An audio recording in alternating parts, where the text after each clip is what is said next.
Hello, YouTubers. This is Rubbers95 here with a EDH Deck Tech, the first iteration of the Course of Conclave deck. I pretty much got it to where it's ready to be played, test played. So there's still some tweaks that can be done, but I'd like, I want to test play it or play test it.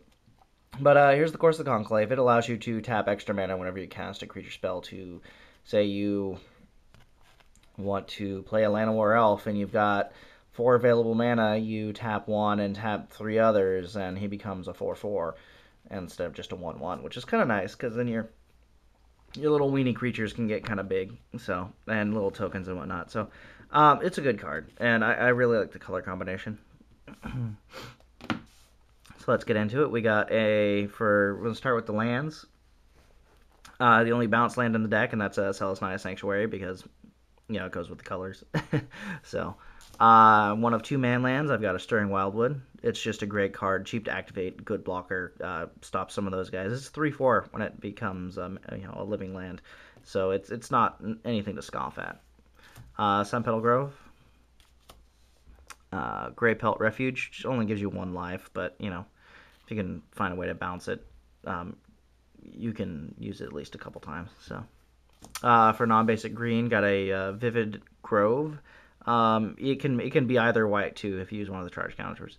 Early game is kind of nice. So since there's a boatload of green creatures and gold creatures with the green in it, this card is great. Oran Reef the Vastwood. When you bring in that Llanowar Elf, tap it down, give it another +1/+1 counter. So.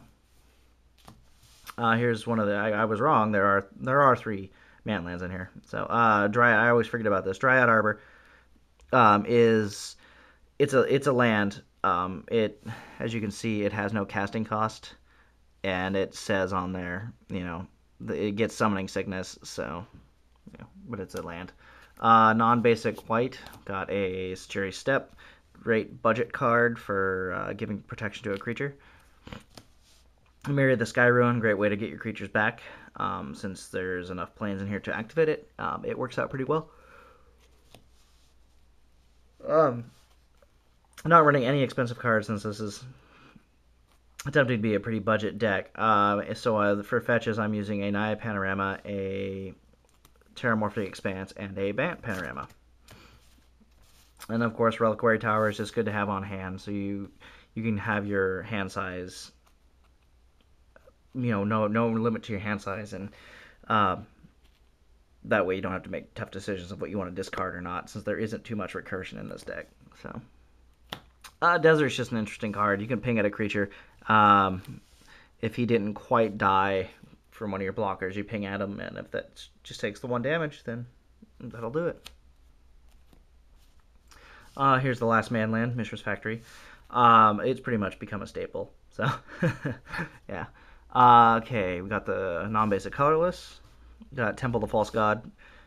Once again, has pretty much become a staple. So another one, which I'm trying to get more of, is Command Tower to put into all my EDH decks because it's just such a versatile land to have it produce the colors for your general. So another one is its only drawback being you have to pay 1 when it comes to play, or else you have to sacrifice it. But Rupture Spire, it does the same thing. So it's got the 1 drawback, but it's still just as good. So, and I think the only 2 land destruction things I have in this deck are the Ghost Quarter and the Tectonic Edge. So I don't like land destruction, but if you have to, at least I want to have the option just in case. But I'm not going to have too many options, so I'll just use the 2. I don't find it fun, but if need be, then I will do it, but I don't like it. And then there are let's see how many forests there are. 1, 2, 3, 4, 5, 6, 7 forests, I think. 1, 2, 3, 4, 5, 6. Yeah, 7 forests, and they're all from like Scourge and whatnot, Odyssey, Judgment, I think, are a couple in here. There's a portal one. Yeah, they're all that. So yeah, there's 7 forests, and then 1, 2, 3, 4, 5, 6, 7, 8 planes. So those are the non-basics in there. They can be adjusted, but you know, as it goes, it seems like it'll be okay. Like I said, I need to play test everything. I think I'm running like 35 lands, something like that. So we'll move on to artifacts, starting with equipment. Banshee Blade, extremely underrated equipment card. It is probably one of my favorite ones. It gets charge counters. It's almost along the same lines as Umezawa's Jit. So, every time it deals damage to a creature, it gets a +1/+1 counter. I mean, it's only a 2-cost artifact, only costs 2 to equip, and it's just an awesome card. So, and then we got Manariki Gusari, which is a great way to destroy those pesky jits, or however you say it, and swords and whatever else, because you can equip creature gets +1/+1 and has tap destroy target equipment. So you could also use Hammer of Ruin, but I like this one better. It's only 2 and only costs 1 to equip, so it's not bad. It's another underrated equipment card.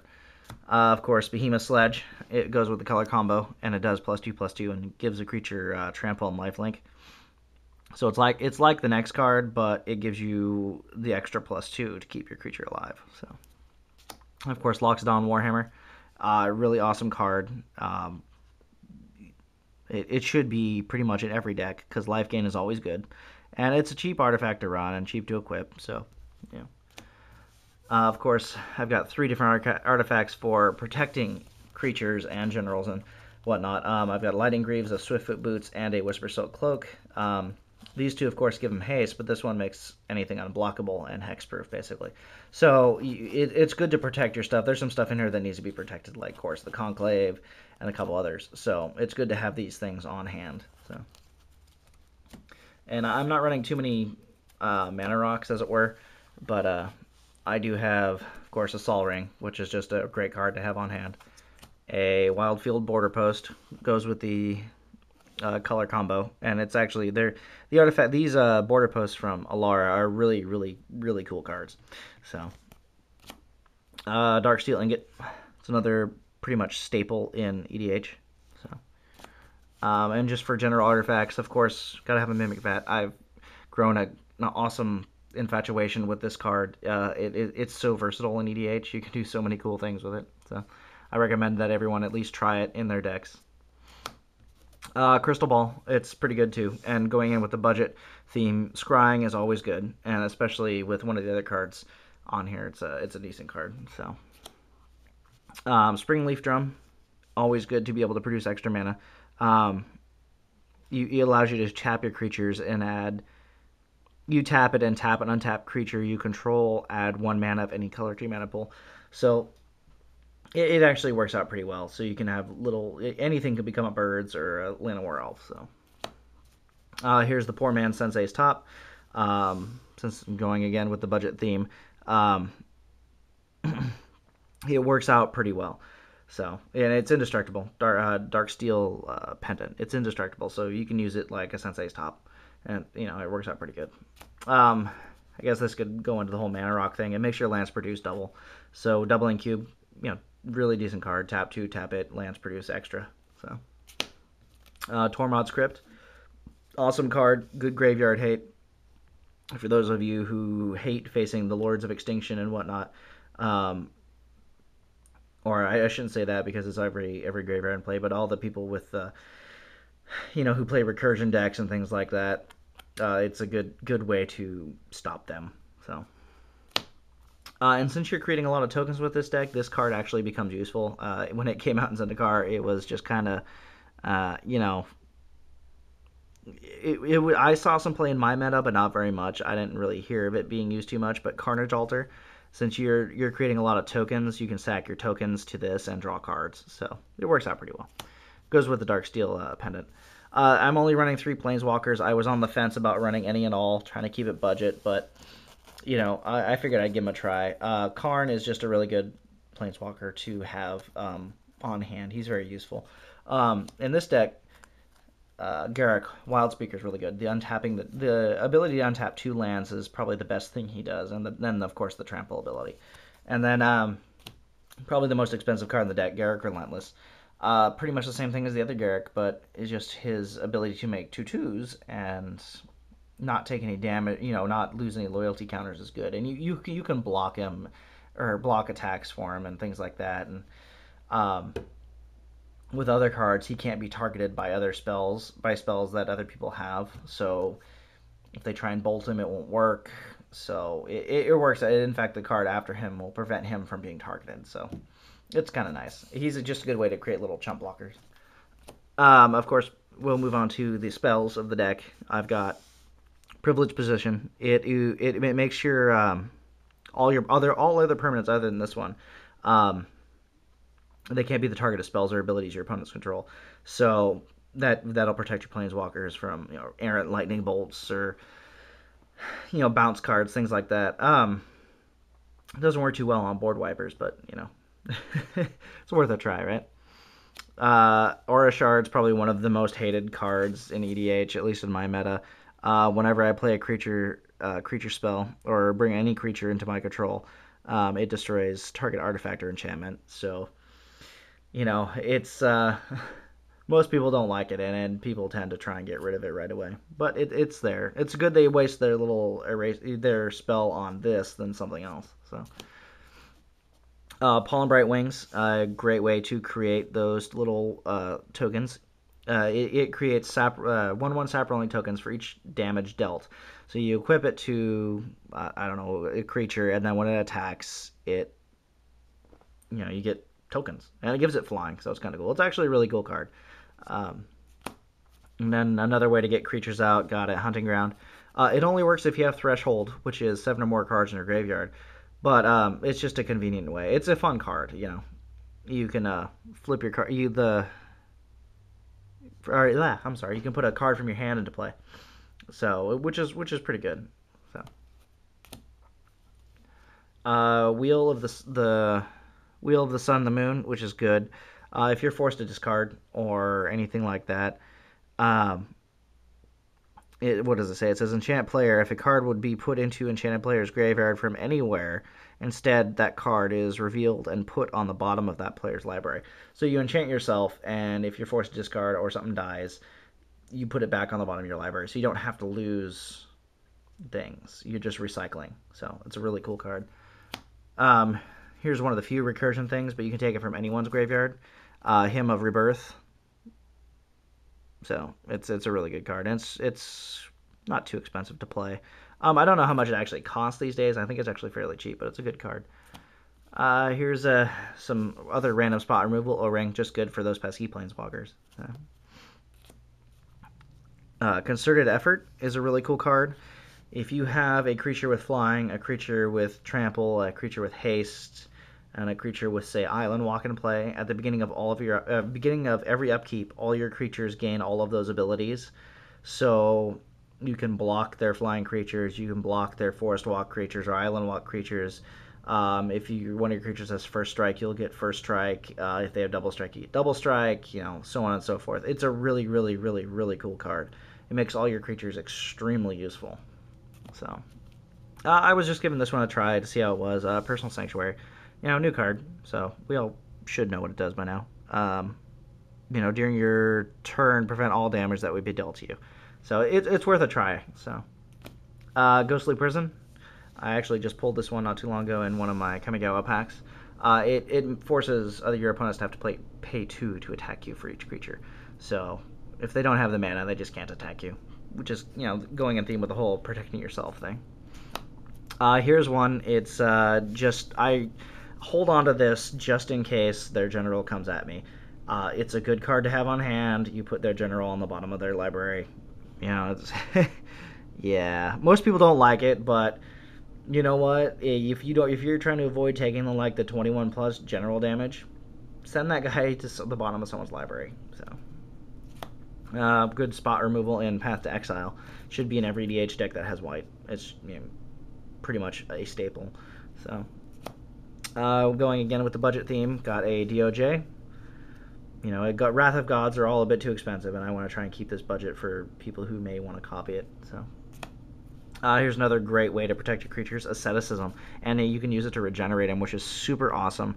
It says creatures you control can't be the target of spells or abilities your opponents control. So that's super awesome. Going with the privileged position, and this, if they find a way to get rid of the privileged position or this, you have either or. So here's another really fun card. This one is Night Soil. It's only a 2-cost enchantment. You pay 1, and you can remove 2 creature cards in any graveyard from the game and put a 1/1 green sap rolling token into play. So you can empty people's graveyards. It's actually kind of nice. And then you get your little 1/1 token. So, of course, more token generation. Got an Awakening Zone. It's just good. 0/1 chumpers. So, of course, Beastmaster Ascension, those 0/1 chumpers can become, 5/6 beat sticks. So Beastmaster Ascension should be, at least in any any beatdown style deck, it should be in there because it's a really, really good card. So Parallel Lives, once again trying to stay with the budget theme, so I didn't put my doubling season in, but Parallel Lives is the poor man's version of that. Every time a token comes into play, put a copy of that token into play as well. So one sap rolling token comes out, you get another one. So it's super awesome. One of the few save your butt cards and recursions in this deck is Repopulation, or Repopulate. I'm sorry, it's from the Urza's block. It's actually kind of a funny little card. The ferrets on it. It's just a good way to save your butt. So good against mill decks. Poor man's Godama's Reach and Cultivate. So now we'll move on to the creatures. This guy right here, Sigil Captain, whenever a creature comes into play, if it was a 1/1, put 2 +1/+1 counters on it.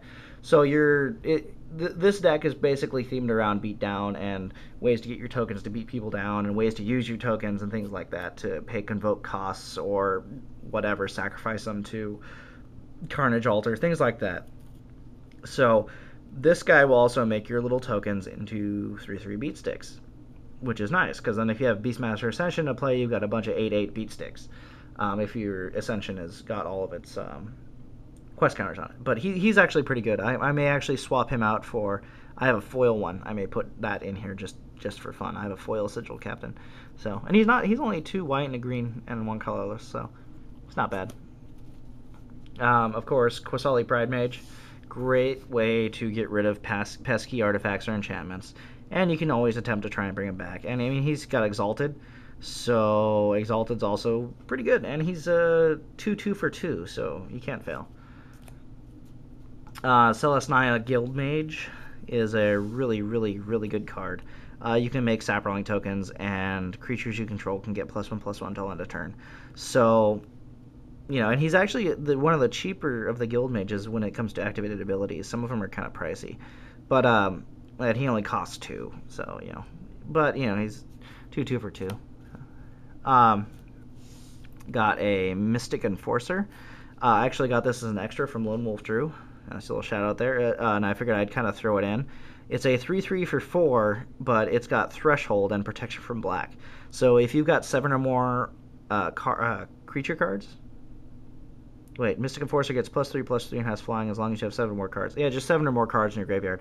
So he gets +3/+3 and flying, and he's pro-black. So that's awesome. I mean, as an extra, that's a super awesome extra. So, yeah. It fit in with the theme pretty well, and he becomes quite a hefty beat stick. Another good creature card is Tulsimir Wolfblood.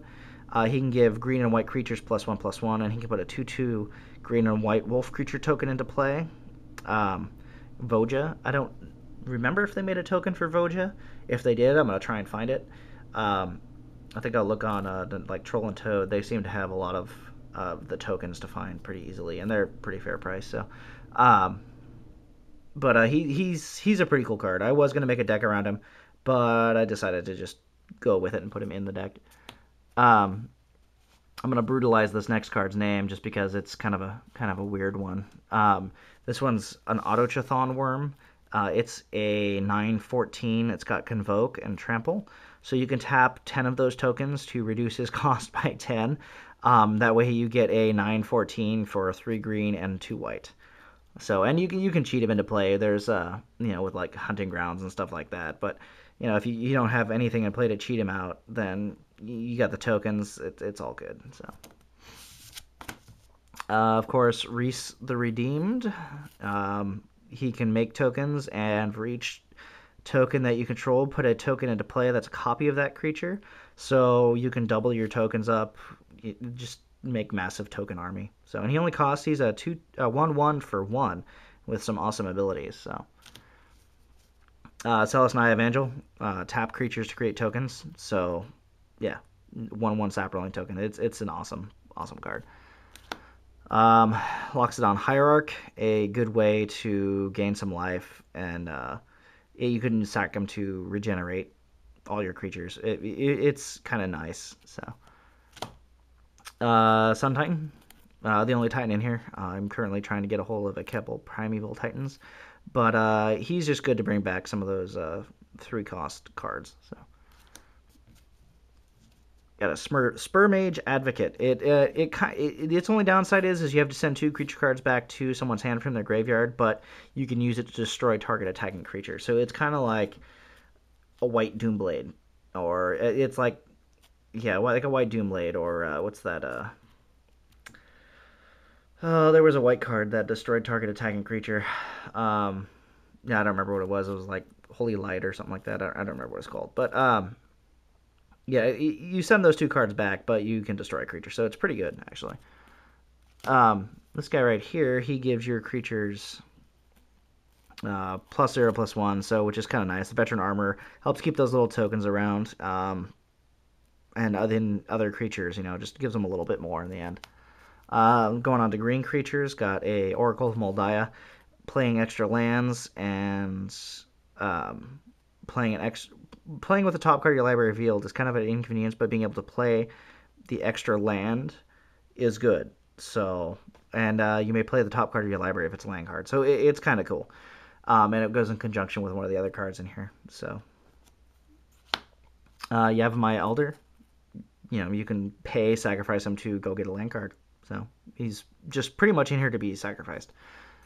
Moldiah Channelers goes with the Oracle Moldiah. If a land card's on top of your library, it produces 2 mana. If it's a creature card, then it gets +3/+3, so it becomes a 5/5 for 3. So, super awesome card. Sporloth Ancient, you can create sap rolling tokens with him. Really good card. Scoop Mob, I just put in here because he's an awesome beat stick, or it's an awesome beat stick. You know, it gets bigger and bigger. Elvish Piper, another way to cheat creatures out. Pay 1 green, tap it, put your creature from your hand into play. Tajuru Preserver. Its spells and abilities your opponent's control can't cause you to sacrifice permanents. Super awesome card. Very underrated card when it came out, but it's got so many uses in EDH. Oops, sorry. Drove of Elves, just another really good card. It gets super big. So it can get super big pretty quick. Sakura Tribe Elder, another land outlet. If it dies, you get a land. So Quirion Elves, when it comes to play, you choose a color and it produces mana of that color. So since it already produces green in this deck, you'd want it to produce white. So you can tap it for both green and white. It's not a bad card. Dosun the Falling Leaf, one of the most hated cards ever. Forcing people to only play spells on their turn. So it has some disadvantages for you, but at the same time, it helps save your butt. So, especially as soon as he hits the board, and then, you know, that's pretty much that.